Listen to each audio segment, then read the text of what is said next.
ॐ श्री गणेशाय नमः। अथ देव्याः कवचम्। ॐ अस्य श्रीचण्डीकवचस्य ब्रह्मा ऋषिः अनुष्टुप् चामुण्डा देवता अङ्गन्यासोक्तमातरो बीजं दिग्बन्धदेवतास्तत्त्वं श्रीजगदम्बा प्रीत्यर्थे सप्तशती पाठाङ्गत्वेन जपे विनियोगः। ॐ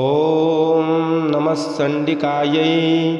मार्कण्डेय उवाच ॐ यद्गुह्यं परमं लोके सर्वरक्षाकरं नृणां यन्न कस्यचिदाख्यातं तन्मे ब्रूहि पितामह। ब्रह्मोवाच अस्ति गुह्यतमं विप्र सर्वभूतोपकारकं देव्यास्तु कवचं पुण्यं तच्छृणुष्व महामुने। प्रथमं शैलपुत्री च द्वितीयं ब्रह्मचारिणी तृतीयं चन्द्रघण्टेति कूष्माण्डेति चतुर्थकं पंचमं स्कन्दमातेति षष्ठं कात्यायनीति च सप्तमं कालरात्रीति महागौरीति चाष्टमं नवमं सिद्धिदात्री च नवदुर्गाः प्रकीर्तिताः। उक्तान्येतानि नामानि ब्रह्मणैव महात्मना अग्निना दह्यमानस्तु शत्रुमध्ये गतो रणे विषमे दुर्गमे चैव भयार्ताः शरणं गताः न तेषां जायते किञ्चिदशुभं रणसङ्कटे नापदं तस्य पश्यामि शोकदुःखभयं नहि यैस्तु भक्त्या स्मृता नूनं तेषां वृद्धिः प्रजायते ये त्वां स्मरन्ति देवेशि रक्षसे तान् संशयः प्रेतशस्ता तु चामुण्डा वाराही महिषासना ऐन्द्री गजसमारूढा वैष्णवी गरुडासना माहेश्वरी वृषारूढा कौमारी शिखिवाहना लक्ष्मीः पद्मासना देवी पद्महस्ता हरिप्रिया श्वेतरूपधरा देवी ईश्वरी वृषवाहना ब्राह्मी हंससमारूढा सर्वाभरणभूषिता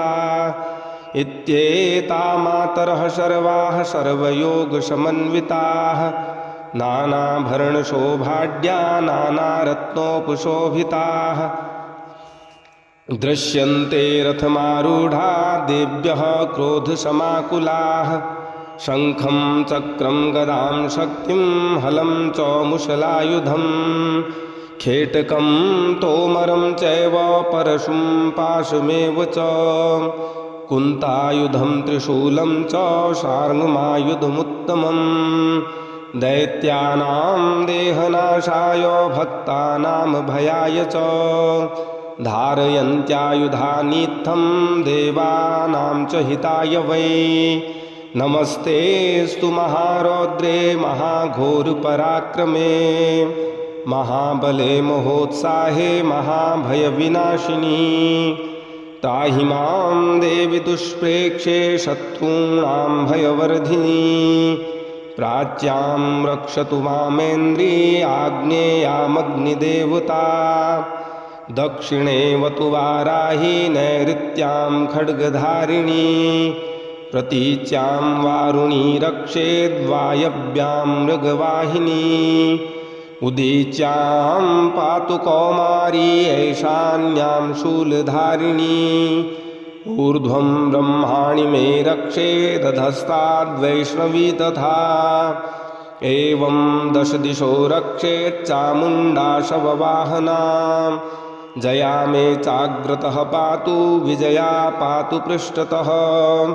अजिता वामपार्श्वे तु दक्षिणे चापराजिता शिखामुद्योतिनी रक्षेदुमामूर्ध्नि व्यवस्थिता मालाधरी ललाटे च भ्रुवौ रक्षेद्यशस्विनी त्रिनेत्रा च भ्रुवोर्मध्ये यमघण्टा च नासिके शङ्खिनी चक्षुषोर्मध्ये श्रोतयोर्द्वारवासिनी कपोलौ कालिका रक्षेत् कर्णमूले तु शाङ्करी नासिकायां सुगन्धा च उत्तरोष्ठे च चर्चिका अधरे चामृतकला जिह्वायां च सरस्वती दन्तान् रक्षतु कौमारी कण्ठदेशे तु चण्डिका घण्टिकां चिन्त्रघण्टा च महामाया च तालुके कामाक्षी चिबुकं रक्षेत् वाचं मे सर्वमङ्गला ग्रीवायां भद्रकाली च पृष्ठवंशे धनुर्धरी नीलग्रीवा बहिकण्ठे नलिकां नलकूबरी स्कन्धयोः खड्गिनी रक्षेत् बाहू मे वज्रधारिणी हस्तयोर्दण्डिनी रक्षेदम्बिका चाङ्गुलीषु च नखाञ्चूलेश्वरी रक्षेत् कुक्षौ रक्षेत् कुलेश्वरी स्तनौ रक्षेन्महादेवी मनः शोकविनाशिनी हृदये ललिता देवी उदरे शूलधारिणी नाभौ च कामिनी रक्षेत् गुह्यं गुह्येश्वरी तथा पूतना कामिका मेढ्रं गुदे महिषवाहिनी कट्यां भगवती रक्षेज्जानुनी विन्ध्यवासिनी जङ्घे महाबला रक्षेत् सर्वकामप्रदायिनी गुल्फयोर्नारसिंही च पादपृष्ठे तु तैजसी पादाङ्गुलीषु श्रीरक्षेत् पादाधस्थलवासिनी नखान् दृष्टाकराली च कैशास्यैवोर्ध्वकेशिनी रोमकूपेषु कौबेरी त्वचं वागीश्वरी तथा रक्तवज्जावशामांसान्यस्ति मेदांसि पार्वती अन्त्राणकालिरात्रिस्स पित्तं च मुकुटेश्वरी पद्मावती पद्मकोशे कफे चूर्णामणिस्तथा ज्वालामुखी नखज्वालामभेद्या सर्वसन्धिषु शुक्रं ब्रह्माणि मे रक्षेच्छायां छत्रेश्वरी तथा अहङ्कारं मनोबुद्धिं रक्षेन्मे धर्मधारिणी प्राणापानौ तथा व्यानमुदानं च शमानकं वज्रहस्ता च मे रक्षेत् प्राणं कल्याणशोभना रसे रूपे च गन्धे च शब्दे स्पर्शे च योगिनी सत्वं रजस्तमस्यैव रक्षेन्नारायणी सदा आयु रक्षतु वाराही धर्मं रक्षतु वैष्णवी यशः कीर्तिं च लक्ष्मीं च धनं विद्यां च चक्रिणी गोत्रमिन्द्राणि मे रक्षेत् पशून् मे रक्ष चण्डिके पुत्रान् रक्षेन्महालक्ष्मी भार्यां रक्षतु भैरवी पन्थानं सुपता रक्षेन्मार्गं क्षेमकरी तथा राजद्वारे महालक्ष्मीर्विजया सर्वतः रक्षाहीनं तु यत्स्थानं वर्जितं कवचेन तु तत्सर्वं रक्ष मे देवी जयन्ती पापनाशिनी पद्मेकं न गच्छेत्तु यदिच्छेच्छु भयात्मनः कवचेनामृतो नित्यं यत्र यत्रैव गच्छति तत्र तत्रार्थलाभस्य विजयः सर्वकामिकः यं यं चिन्तयते कामं तं तं प्राप्नोति निश्चितं परमेश्वर्यमतुलं प्राप्स्यते भूतले पुमान् निर्भयो जायते मर्त्यः संग्रामेष्वपराजितः त्रैलोक्ये तु भवेत् पूज्यः कवचेनावृतः पुमान् इदं तु देव्याः कवचं देवानामपि दुर्लभम् यः पठेत् प्रयतो नित्यं त्रिसन्ध्यं श्रद्धयान्वितः दैवी कला भवेत् तस्य त्रैलोक्येष्वपराजितः जीवेद्वर्षशतं साग्रमपमृत्युरविवर्जितः नश्यन्ति व्याधयः सर्वे लूता विस्फोटकादयः स्थावरं जङ्गमं चैव कृत्रिमं चापि यद्विषम् अभिचाराणि सर्वाणि मन्त्रयन्त्राणि भूतले भूचराः खेचरास्यैव जलजाः सोपदेशिकाः सहजा कुलजा माला डाकिनी शाकिनी तथा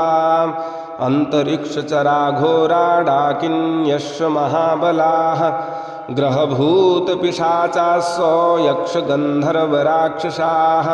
ब्रह्मराक्षसवेतालाः कूष्माण्डा भैरवादयः नश्यन्ति दर्शनास्तस्य कवचैर्हृदि संस्थिते मानोन्नतिर्भवेद्राज्ञस्तेजो वृद्धिकरं परम् यशसा वर्धते सोऽपि कीर्तिमण्डितभूतले जपेद सप्तशतीं चण्डीं कृत्वा तु कवचं पुरा यावद्भूमण्डलं धत्ते सशैलवनकाननं तावत्तिष्ठति मेदिन्यां सन्ततिः पुत्रपौत्रिकी देहान्ते परमं स्थानं यत्सुरैरपि दुर्लभं प्राप्नोति पुरुषो नित्यं महामाया प्रसादतः लभते परमं रूपं शिवेन सह मोदते। ॐ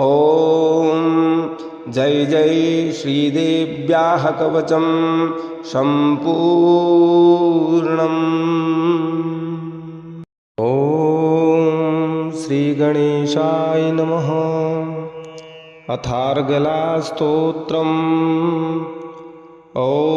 अस्य श्री अर्गलास्तोत्रमन्त्रस्य विष्णुर्ऋषिः अनुष्टुप्छन्दः श्रीमहालक्ष्मीर्देवता श्रीजगदम्बा प्रीतये सप्तशतीपाठाङ्गत्वेन जपे विनियोगः। ॐ नमः चण्डिकायै। मार्कण्डेय उवाच ॐ जयन्ती मङ्गला काली भद्रकाली कपालिनी दुर्गा क्षमा शिवा धात्री स्वाहा स्वधा नमोऽस्तु ते। जय त्वं देवी चामुण्डे जय भूतार्तिहारिणी जय सर्वगते देवी कालरात्रि नमोऽस्तु ते। मधुकैटभविद्रावि विधात्री वरदे नमः। रूपं देहि जयं देहि यशो देहि द्विषो जहि महिषासुरनिर्णाशी भक्तानां सुखदे नमः। रूपं देहि जयं देहि यशो देहि द्विषो जहि रक्तबीजवधे देवी चण्डमुण्डविनाशिनी रूपं देहि जयं देहि यशो देहि द्विषो जहि शुम्भस्यैव निशुम्भस्य धूम्राक्षस्य च मर्दिनी रूपं देहि जयं देहि यशो देहि द्विषो जहि वन्दिताङ्घ्रियुगे देवी सर्वसौभाग्यदायिनी रूपं देहि जयं देहि यशो देहि द्विषो जहि अचिन्त्यरूपचरिते सर्वशत्रुविनाशिनी रूपं देहि जयं देहि यशो देहि द्विषो जहि न तेभ्यः सर्वदा भक्त्या चण्डिके दुरितापहे रूपं देहि जयं देहि यशो देहि द्विषो जहि स्तुवद्भ्यो भक्तिपूर्वं त्वां चण्डिके व्याधिनाशिनी रूपं देहि जयं देहि यशो देहि द्विषो जहि चण्डिके सततं ये त्वामर्चयन्तिह भक्तितः रूपं देहि जयं देहि यशो देहि द्विषो जहि देहि सौभाग्यमारोग्यं देहि मे परमं सुखं रूपं देहि जयं देहि यशो देहि द्विषो जहि विधेहि द्विषतां नाशं विधेहि बलमुच्चकैः रूपं देहि जयं देहि यशो देहि द्विषो जहि विधेहि देवि कल्याणं विधेहि परमां श्रियं रूपं देहि जयं देहि यशो देहि द्विषो जहि सुरासुरशिरोरत्न निघृष्टचरणेऽम्बिके रूपं देहि जयं देहि यशो देहि द्विषो जहि विद्यावन्तं यशस्वन्तं लक्ष्मीवन्तं जनं कुरु रूपं देहि जयं देहि यशो देहि द्विषो जहि प्रचंड दैत्य दर्पघ्ने चंडिके प्रणताय मे रूपं देहि जयं देहि यशो देहि द्विषो जहि चतुर्भुजे चतुर्वक्त संस्तुते परमेश्वरी रूपं देहि जयं देहि यशो देहि द्विषो जहि कृष्णेन संस्तुते देवी शश्वतभक्त्या सदाम्बिके रूपं देहि जयं देहि यशो देहि द्विषो जहि हिमाचलसुतानाथ संस्तुते परमेश्वरी रूपं देहि जयं देहि यशो देहि द्विषो जहि इंद्राणीपति सद्भाव पूजिते परमेश्वरी रूपं देहि जयं देहि यशो देहि द्विषो जहि देवी प्रचंड दौर्दंड दैत्य दर्प विनाशिनी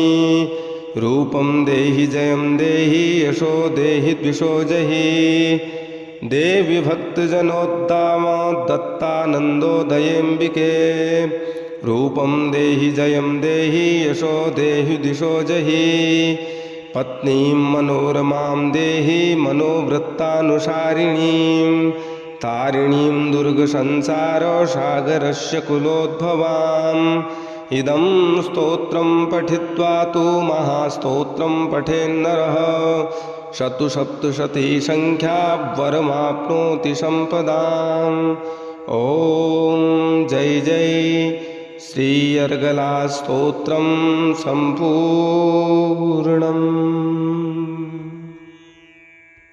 ॐ श्री गणेशाय नमः। अथ कीलकम्। ॐ अस्य श्रीकीलकमन्त्रस्य शिवऋषिः अनुष्टुप् श्रीमहासरस्वती देवता श्रीजगदम्बा प्रीत्यर्थं सप्तशतीपाठाङ्गत्वेन जपे विनियोगः। ॐ नमः चण्डिकायै। मार्कण्डेय उवाच ॐ विशुद्धज्ञानदेहाय त्रिवेदी दिव्यचक्षुषे श्रेयः प्राप्तिनिमित्ताय नमः सोमार्धधारिणे सर्वमेतद्विजानीयां मन्त्राणामभिकीलकम् सोऽपि क्षेममवाप्नोति सततं जाप्य तत्परः सिद्ध्यत्युच्चाटनादीनि वस्तूनि सकलान्यपि एतेन स्तुवतां देवी स्तोत्रमात्रेण सिद्ध्यति न मन्त्रो नौषधं तत्र न किञ्चिदपि विद्यते विना जाप्येन सिद्ध्येत सर्वमुच्चाटनादिकं समग्राण्यपि सिद्ध्यन्ति लोकशङ्कामिमां हरः कृत्वा निमन्त्रयामास सर्वमेवमिदं शुभं स्तोत्रं वै चण्डिकायास्तु तच्च गुप्तं चकारसः समाप्तिर्न च पुण्यस्य तां यथावन्नियन्त्रणाम् सोऽपि क्षेममवाप्नोति सर्वमेवं न संशयः कृष्णायां वा चतुर्दश्यामष्टम्या वा समाहितः ददाति प्रतिगृह्णाति नान्यथैषा प्रसीदति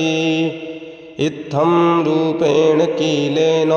महादेवेन कीलितं यो निष्कीलां विधायैनां नित्यं जपति सस्फुटं ससिद्धः स गणशोऽपि गन्धर्वो जायते नरः न चैवाप्यटतस्तस्य भयं क्वापीह जायते नापमृत्युवशं याति मृतो मोक्षमवाप्नुयात् ज्ञात्वा प्रारभ्य कुर्वीत न कुर्वाणो विनश्यति ततो ज्ञात्वैव सम्पन्नम् इदं प्रारभ्यते बुधैः सौभाग्यादिजयत्किञ्चित् दृश्यते ललनाजने तत्सर्वं तत्प्रसादेन तेन जाप्यमिदं शुभम् शनैस्तु जप्यमानेऽस्मिन् स्तोत्रे सम्पत्तिरुच्चकैः भवत्येव समग्रापि ततः प्रारभ्यमेव तत् ऐश्वर्यं यत्प्रसादेन सौभाग्यारोग्यसम्पदः शत्रुहानिः परो मोक्षः स्तूयते सा न किं जनैः। ॐ जय जय श्रीकीलकस्तोत्रं सम्पूर्णम्।